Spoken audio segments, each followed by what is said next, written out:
how fun are you to go out to dinner with if all you eat is meat and eggs? Oh, no, I'm a lot of fun because I'm usually paying for it first. But we're usually at a fabulous restaurant like Fleming's or Council Oak or something like that. So I don't go out that much.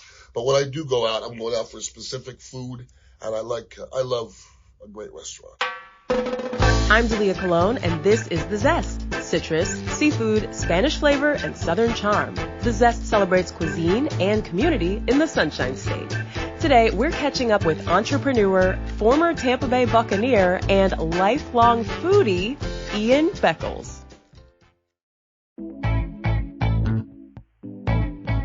In his 56 years, Ian Beckles has worn a lot of hats and eaten a lot of good meals. In his profile on X, formerly Twitter, Ian describes himself as a, quote, former NFL player and entrepreneur, ambassador of all things tasty in TB, Tampa Bay, unquote. And that's a pretty good way to sum it up. The former Tampa Bay Buc has had his hand in a little bit of everything, including radio, podcasting, DJing, publishing, and running his lifestyle brand Dignitary, which Ian established in 2015. His latest venture is Dignitary Kava House. It's an alcohol-free hangout spot in South Tampa that offers coffee, tea, kava, CBD, kratom, and more. And if you don't know what half those words mean, don't worry, neither did I. And we got into all of it when my colleague Alex Ebron and I recently visited Ian at Dignitary Kava House. While we were there, we also did a deep dive into how Ian's eating habits have changed over the decades. Kava comes from the root of a pepper plant. And, South America, Fiji, some of the islands, they use the kava ceremonially, like we use alcohol. And about 3 years ago, I stopped drinking alcohol. It was just something that just wasn't working for me anymore. I drank for quite a few years, and I drank well. And then I just said, it's just time for me to stop, and so I stopped drinking, and I just needed something to replace alcohol, and that's when I kind of got introduced to kava and kratom. And then I started asking questions, why isn't there a kava and kratom bar in South Tampa?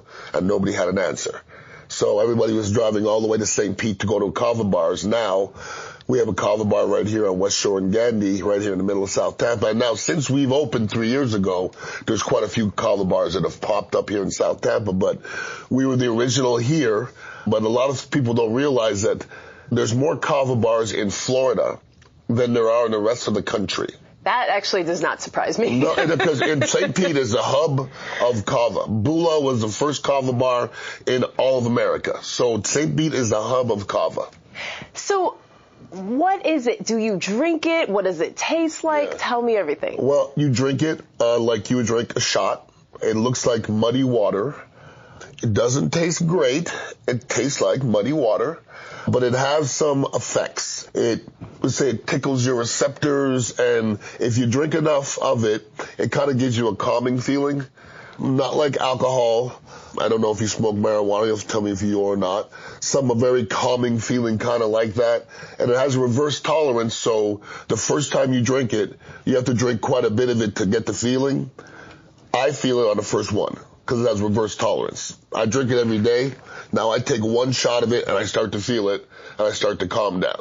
So it's something I take at night to help me go to sleep and sleep like a baby. So can anybody drink it? Do you have to be 21 to drink it? We sell kava and kratom.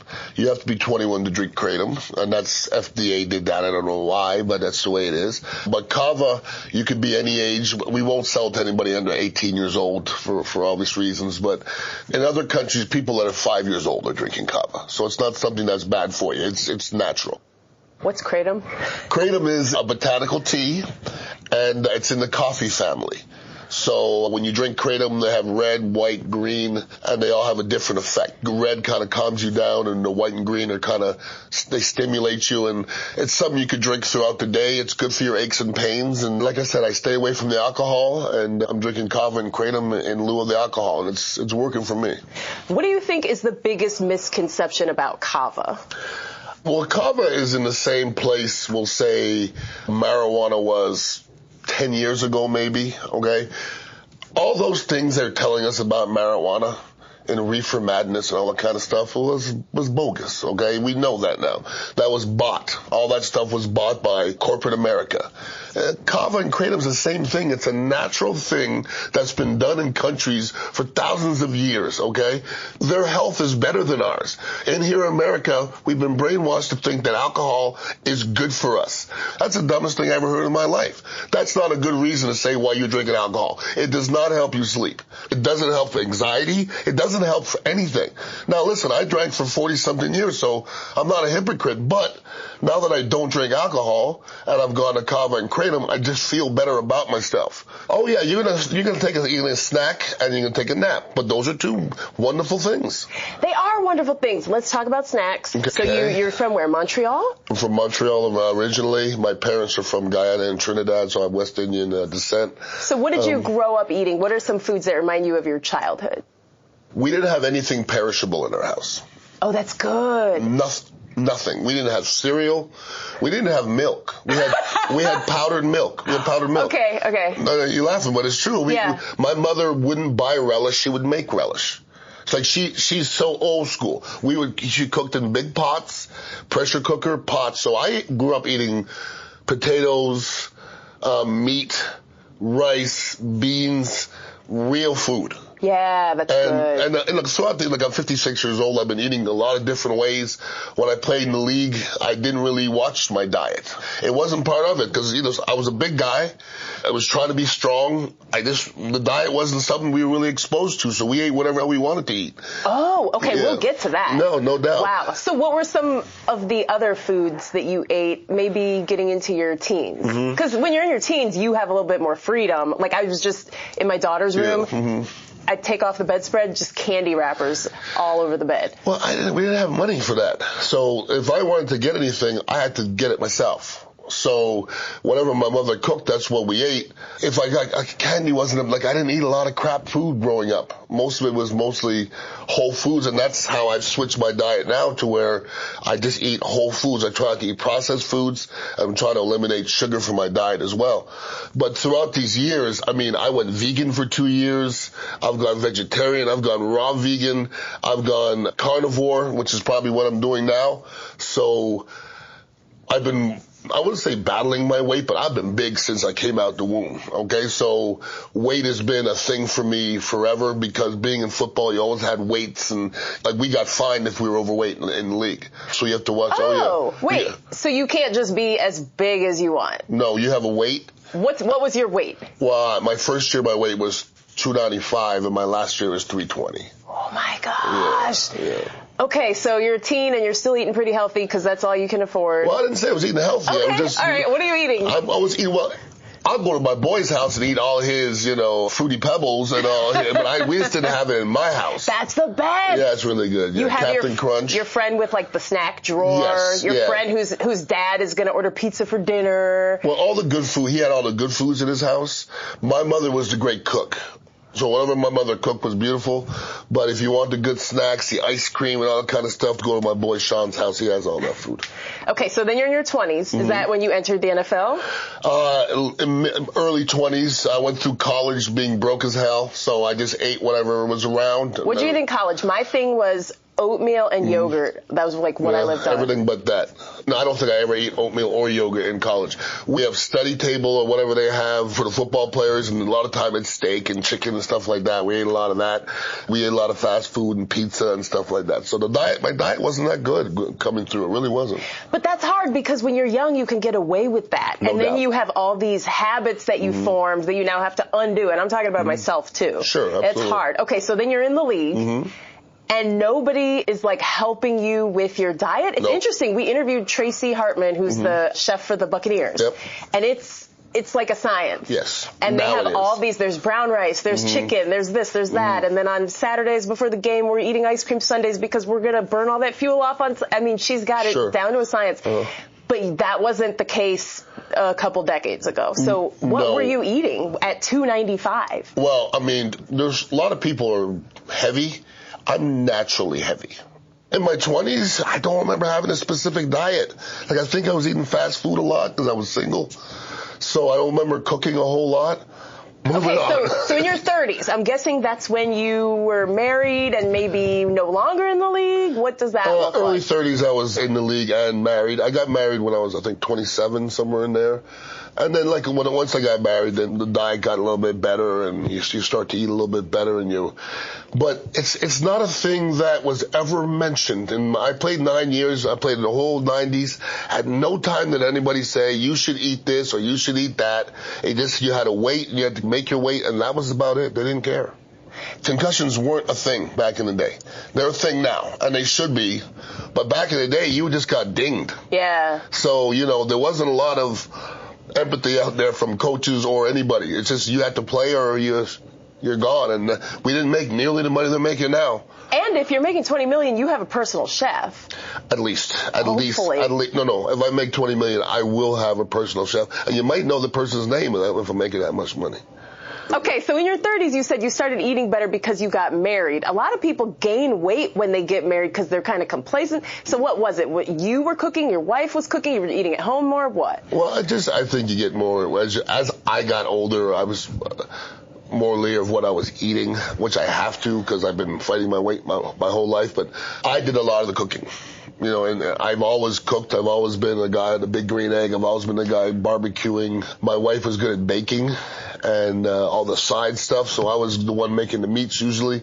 So my kids were growing up almost eating like I grew up. I didn't make pasta. I would make protein, maybe the brown rice, maybe some potatoes, vegetables, and that's about it. And my kids grew up pretty sturdy. That's pretty cool. How'd you learn to cook?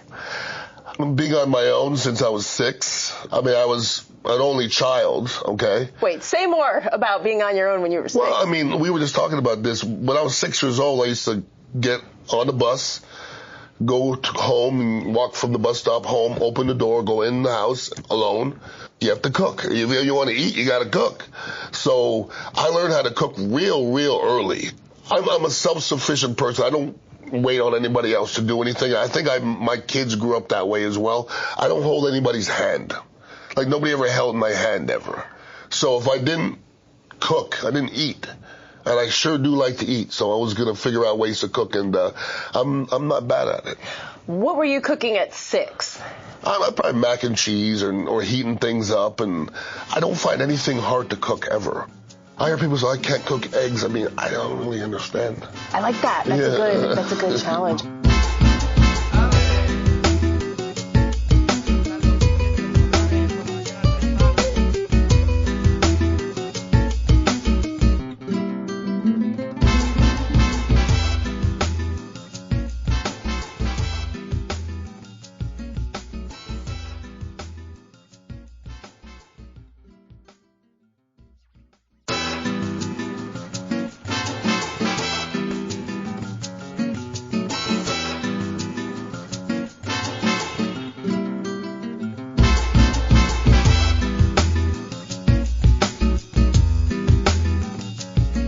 Okay, 40s. Okay. Now you're an entrepreneur. This is probably the first time I came across you, and I've interviewed you a couple other times.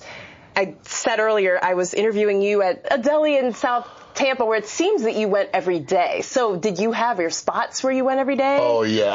I don't go out as much anymore because I really try to cook myself because then you know what's in the food.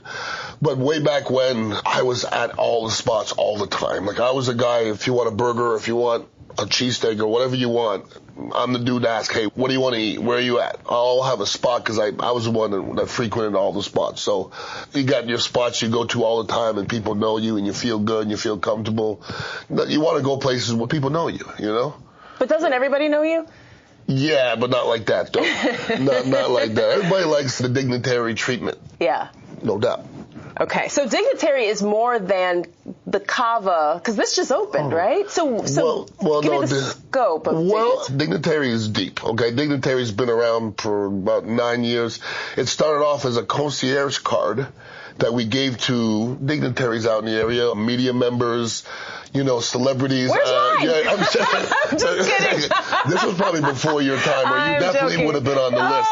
And we're going to come out with some more dignitary cards. But myself and Andre Kerwin came up with this card. We were on the Stairmaster one day. I said, I want to do a concierge card where you give the card somewhere and people treat you like a dignitary. So we had these black metal cards that said dignitary on them, real cool. And you can go to Council Oak and get 50% off your meal at Council Oak. Okay, that's the restaurant at the Hard Rock Casino. Yeah. Okay. Acropolis, Moser's, a bunch of different restaurants in some different places. We got substantial money off. That's how it started. Then I started to do radio, and it became a radio show, Dignitary Radio. Then the Kava Bar, and it became a Kava Bar. And then Tom Ponzo, my business partner, jumped on board with me. And then from there, we've kind of made it a marketing company. It's a brand, and it'll hopefully be a way of life here coming up soon. Okay. It is an empire. You're going to get to that 20 million. We're on our way. Yeah. We're on our way, yes. Yeah. Okay, so now you're in your 50s. Yes. What do you eat in a typical day? Like, take me through yesterday. What time are you waking up now? 5. I coach the offensive line in Chamberlain High School, so we have practice at 6:15. How cool that Ian Beckles is somebody's high school football coach. You think it's cool, but sometimes they don't probably think it's that cool. Because football is a beautiful sport. People have to realize that when you go out there, this is not all fun and games, so we get serious out there sometimes. We have fun at times, but football is hard. It's not for everybody. But if you can excel at football, you can excel at anything. Yeah, clearly you're proving that. Okay, so a lot of people would say getting up at 5 is crazy. And then what are you eating throughout the day? I usually eat twice a day. That's it? Yeah, I eat twice a day, but I eat a substantial amount of food, though. Yeah. You're smiling. No. Okay, so are you intermittent fasting? Well, there's fasting involved. Okay. And I actually did a 15-day fast about 6 months ago. Whoa, what was that? 15 days of water. No. Water, tea, and kava. Stop it. Okay, you have a picture of Jesus behind you. It's like a painting of Jesus on the turntables, which you're also a DJ. We didn't even touch on that. I'm a DJ, yes. Add that to your resume. There you go. So Jesus fasted for 40 days. Yeah, 40. You fasted for 50. One of these days, I'm going to get 40. I'm going to get 40 one of these days. Okay, wow. Yeah. All right, so you're eating twice a day. Yes. But you're eating a lot. I eat a lot. Everybody's eating all these protein shakes and all this processed crap. Cut the processed crap out. Eat protein and stuff from the earth. So I literally eat eggs and meat. That's it. No carbs. No. Oh, that would be hard. I cut sugar out. How hard was that? Because I need to get on that journey. Everything is hard. That's true. Everything that's worth it is hard. That's true. 100%. You're right. And they say choose your hard. So correct. So being addicted to sugar is hard. Getting off of sugar is also hard. You know what else is hard? Playing in the NFL. You know what's hard? Fasting for 15 days. So I'm ready. If something that needs to be done that's hard, if the world's coming to an end, a lot of people are going to crumble. I'm not going to crumble. I'll be all right. Because I'm used to doing stuff that's hard. That's true. You know? So you're just eating meat and eggs. And cheese. Now, what about the rest of your family? Like, are you cooking for them? No, well, it's just me now. Okay, it's just you. All right. It's just me now, so I cook for myself. Okay. After this interview, I'm going to go to my house right next door. Oh, your house is next door? Yeah, absolutely. I'm in the old folks area now. Amazing. Okay, we won't say where you are, but you're somewhere in South Tampa. That's no problem. They can't go there. Okay. It's a fortress in there. Right. But I'm going to cook a steak maybe and cook some eggs and go and bring my little bowl to the ocean out there and sit out there and eating my food and enjoying life. How fun are you to go out to dinner with if all you eat is meat and eggs? Oh, no, I'm a lot of fun because I'm usually paying for it first. But we're usually at a fabulous restaurant like Fleming's or Council Oak or something like that. So I don't go out that much. But when I do go out, I'm going out for specific food. I love a great restaurant. That's my thing. So this is really a return to how you started eating from the earth. Yes. But just without the carbs. Yes. And, I've tried all these different diets, and I try to look at all the diets and see what is common. And what's common to every diet is eliminating processed foods and cutting out sugar. Do you ever cheat? Well, not lately. I mean, I haven't eaten bread in 2 months, maybe. And I really, I put a little bit of sugar in my coffee in the morning. Put a little creamer and has a little sugar in. That's the sugar that I get for the day. I mean, I don't even really mess with sauces anymore. I don't even they all have sugar in them.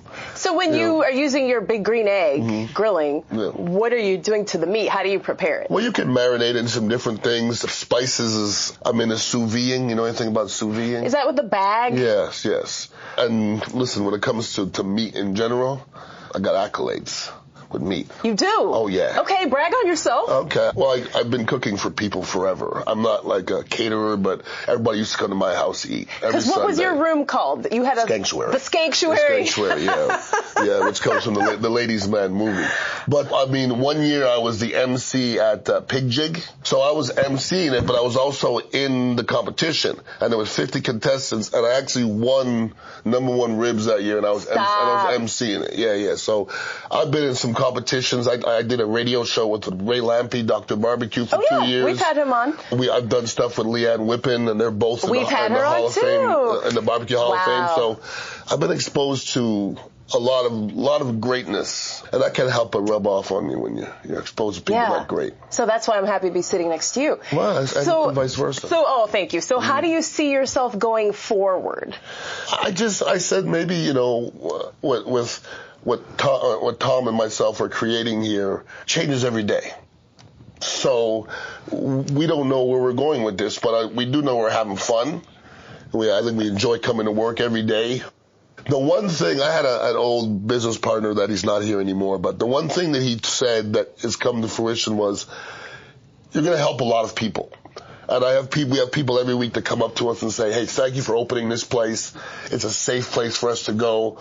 If you don't drink alcohol, you don't really want to be around a lot of people that are drunk. It doesn't really work. I don't like to be around drunk people. You know what I mean? So if you're somebody who doesn't drink alcohol, you want to be around some like-minded people, and that's what we've created here with the Dignitary, is that people can come here, and there can be people hanging on you. This is the calmest building in Tampa Bay. It's so calm. Yeah, because if you raise your voice, you got to go. There's plush carpeting. There's a cat walking around. Incense burning. We're in these chill. nice velvety chairs. Yeah, it's chill. It's very chill. So you said that you want to stay relevant. You're the coolest person I know. Yeah, you're sweet. Do you still feel relevant? I mean, maybe the teenagers that you work with on the football field, they're too cool for school, but do you still feel like you're relevant? Yes, I do. It's hard to not feel it. Yeah, I like that. Because wherever I go, I'm relevant. You are relevant. I mean, you can't fight relevant. I mean, whatever that means to anybody. I had one of our players is from Montreal that came here on the weekend, and I just took him around, and people recognize me where I go. Yeah. And he kind of looked at me and goes, why do people know you? I go, I've been here since 1990, played football here.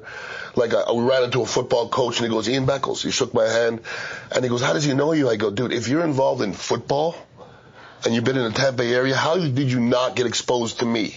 How's that possible? Been on sports radio for 25 years. I played for this team.